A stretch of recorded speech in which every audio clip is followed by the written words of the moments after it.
Sayron ang dugang pang mga balita sa Mindanao. Makobanato si Cyril Chavez live sa Cagayan de Oro City. Cyril.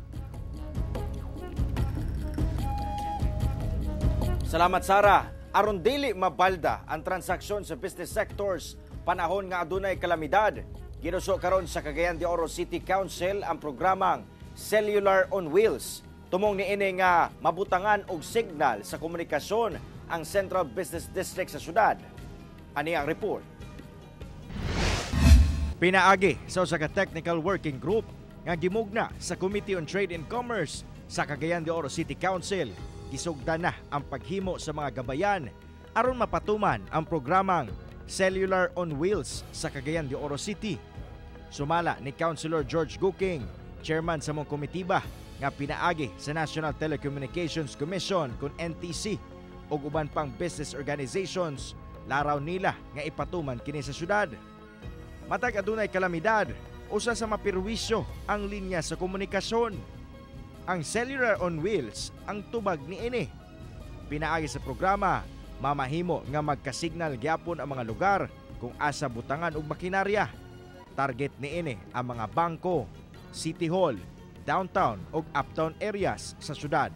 Simbako, I hope dili gini magamit pag walay signal.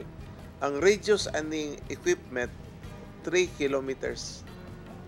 3 kilometers tanan ibutang sa areas na mabutangan og kanang dito ang ingon nga mobile man na siya, murag ga-i-pull na nga truck, kompleto na siya nga mo function gyud na ang ATM.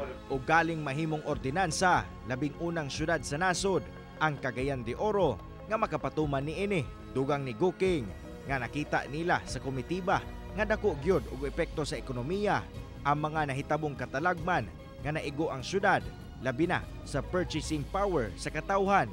Busa kini matud pa ang tubag sa mong suliran. Grabe. Ang tao di makapalit.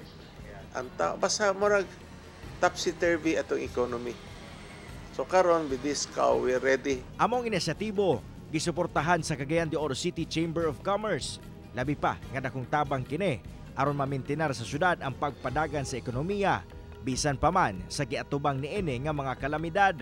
Labi na karon, no? People do not store much money, no?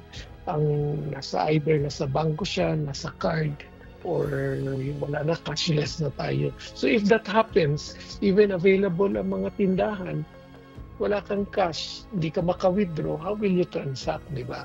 So maganda talaga ito na opportunity na. Sanglit, naka-session break na ang City Council sa pagkakaron. Laraw nga mahimong pinal ang resolusyon sa komitiba o maduso na kini ngadto sa plenaryo sunod tuig. Kauban si Jaybert Pairat, Cyril Chavez. 1 Mindanao.